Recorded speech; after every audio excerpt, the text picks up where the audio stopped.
Hello and welcome to Records Rebuilds. Today we're going to be talking about reprogramming the TPMS sensors on the 2015 Corvette. So this is a little interesting because if you're here on this video, you probably have run into people who have told you that you can't reprogram the TPMS sensors on a C7 Corvette. I've even had a dealer tell me that before. It turns out there's a good reason for them to think that. These are really good sensors. As soon as you put new wheels on the car, it will relearn the new sensors in very short order. However, twice I've had it happen that doesn't work and it's not learning them, and what do? This car just sat for probably 3 months without any battery power, so that probably has something to do with why it forgot all of its sensors, but it's not picking them up. So what do we do to get them working again? Well, it's kind of the same procedure as what you would use to do the relearn normally. It's just that normally on GM vehicles, there's something like you hold both buttons down on the keychain, and all of a sudden, while it's in the ignition and accessory mode, and all of a sudden the car knows it's in programming mode. This car doesn't have that. And in fact, to reprogram the TPMS sensors on this car, you're going to need this. It's a Foxwell NT510 Elite, and you have to buy the Chevrolet programming for it. When you look at the Foxwell units on Amazon, they do a great job of making it really unclear what features you're getting with what unit. So I kind of had to take a leap of faith a few years ago to buy this thing.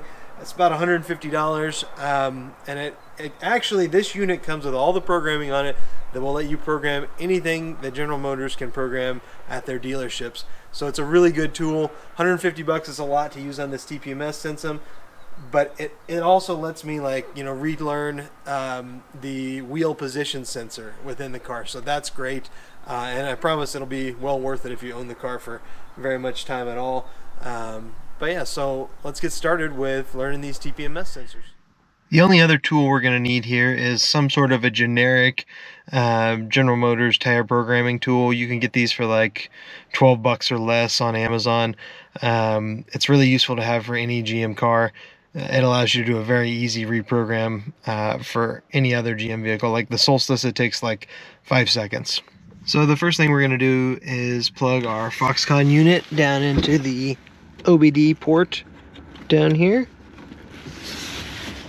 And then we're going to put the car in accessory mode. To do that, you do not want to push down the brake because then you'll start the car. We're just going to hold this button here until it turns green. You don't want it to turn orange. It's truly in accessory mode if it turns green there, and that turns all your other electronics on. I still haven't replaced the airbag on this car, so we've got some warning messages because of that. So we're going to go on to our Foxconn here. We're going to go over to GM. We're going to do Smart VIN, so it'll detect the VIN on its own.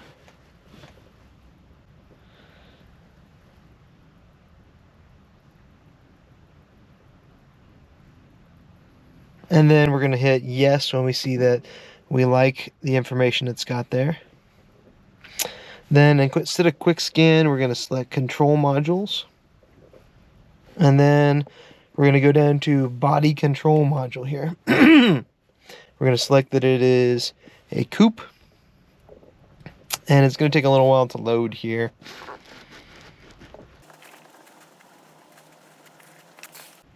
Okay, so once it's loaded, we're going to go all the way down to the bottom to configure/reset functions. And we'll click that. And then we're going to go to tire pressure sensors learn. Then it says park brake must be applied. You can see up here the parking brake is applied. And so we're going to hit F3, which means OK. And then we're going to hit F1, which means learn. Then we see those two noises from the horn there to let us know we've started the process.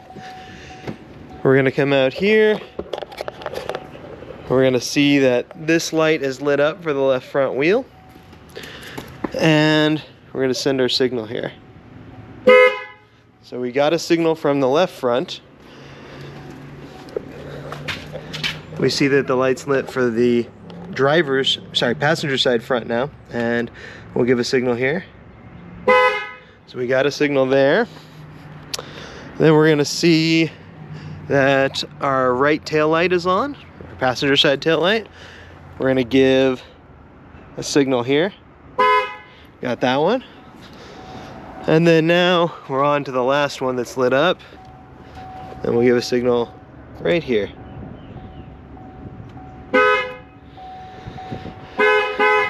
So now you can see all of our tire pressures are registering again, and the problem is fixed.